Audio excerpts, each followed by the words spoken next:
নমস্কার বন্ধুরা, আজকে আপনাদের সামনে একটা ডিমের রেসিপি নিয়ে চলে এলাম।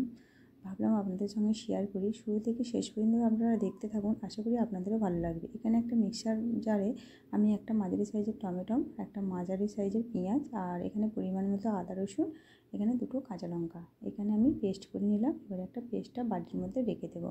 এখানে যেহেতু আমি 4 থেকে 5টা ডিম রান্না করব, তো তাই আমি এই পরিমাণ মতো পেস্টটা করে নিলাম। এখানে আমি একটা কড়া বসিয়ে পরিমাণ মতো সর্ষের তেল দিয়ে দিলাম। তেলটা যখন গরম হয়ে যাবে, এখানে আমি আমার যেহেতু 4টে মেম্বার আমরা, তাই এখানে আমি একটা এক্সট্রা ডিম নিয়েছি। আমার মেয়ে ভীষণই ডিম খেতে ভালোবাসে, তাই ওর জন্য দুটো আজকে বানাচ্ছি, একটু বেশি করেই বানাচ্ছি। তো এখানে দেখুন, কথা বলতে বলতে ডিমগুলো আমি বেশ লাল লাল করে ভেজে নিলাম। এবারে ওই তেলের মধ্যে আমি আগে থেকে 4 টুকরো ফুলকপিকে সিদ্ধ করে রেখেছিলাম। এবারে ওই সিদ্ধ ফুলকপির মধ্যে লবণ হলুদ দিয়ে আমি ভালো করে ভেজে নেব। তো এখানে আমার যে বললাম 4টে লোকের খাবার জন্য আমি রান্না করছি, তাই আমি এখানে 4 টুকরোই দিয়ে দিলাম। আর ফুলকপিগুলো বেশ বড় বড়। এবারে ওই তেলের মধ্যে আমি দিয়ে দেবো কিছু ফোড়ন। এখানে আছে গোটা জিরে, গোটা গরম মশলা আর একটা তেজপাতা। ফোড়নগুলো যখন ভাজতে ভাজতে সুন্দর একটা গন্ধ উঠে আসবে, তখন এখানে একটা বড় সাইজের পেঁয়াজ কুচি দিয়ে দেবো। পেঁয়াজগুলোকে হালকা বাদামি রঙ করে ভেজে নেব। তো দেখুন, এইভাবে নাড়াচাড়া করে পেঁয়াজগুলোকে একটু বাদামি রঙ করে ভাজলে পেঁয়াজগুলো খেতে ভালো লাগবে। এবারে এর মধ্যে দিয়ে দেবো 6 টুকরো আলু। এখানে আমার চন্দ্রমুখী আলু, তো খুব বেশি সময় লাগবে না যদিও। এবারে আমি দিয়ে দেবো স্বাদ মতো লবণ। লবণটা দিয়ে আলু পেঁয়াজ একসাথে ভেজে নেব।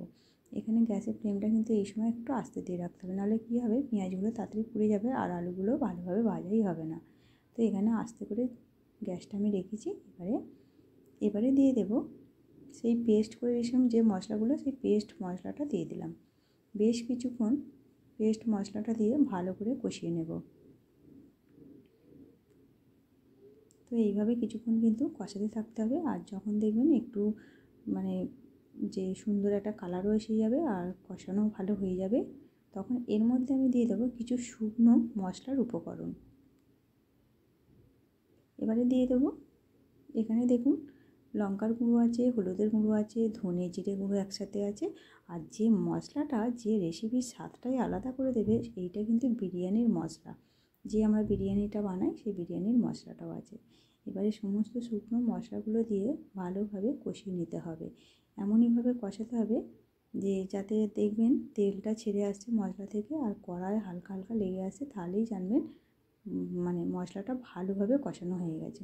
মশলা কিন্তু এখানে যত ভালোভাবে কষানো হবে, রেসিপিটা কিন্তু তত ভালো খেতে হবে। তো দেখুন, একেবারেই শুকনো করে কষানো হয়ে গেছে আর মশলা থেকে হালকা তেল ছাড়তে শুরু করে দিয়েছে। আর এই যে কড়াই লেগে যাচ্ছে ভালোভাবে, তার মানে বুঝেছি ভালোভাবে কষানো হয়ে গেছে। এবারে এর মধ্যে পরিমাণ মতো জলটাও দিয়ে দেবো। এখানে এই যে বললাম চন্দ্রমুখী আলু আছে, এখানে আমি অল্প একটু জল দেবো। যেহেতু আলুগুলো ভেজেছি, কষানো হয়েছে, অনেকটাই নরম হয়ে গেছে। আর এখানে আপনারা চাইলে গ্রেভিটা একটু যদি বেশি খেতে চান, তাহলে জলটা একটু বেশি দিতে পারেন। এবারে আমি স্বাদ মতো লবণটাও দিয়ে দিলাম। এবারে দিয়ে দেবো ভেজে রাখা ফুলকপি। ফুলকপিগুলো আমি একে একে এইভাবে সাজিয়ে দেব।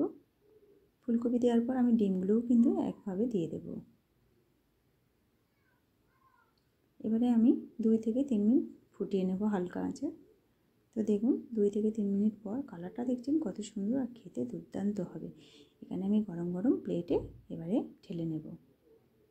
এখানে আমি ধনেপাতাটা কিন্তু দিলাম না বন্ধুরা। এখানে কেন ধনেপাতা দিলাম না বলি, এখানে যেহেতু আমার বিরিয়ানির মশলাটা আছে, তাই এখানে ধনেপাতাটা অ্যাড করলাম না।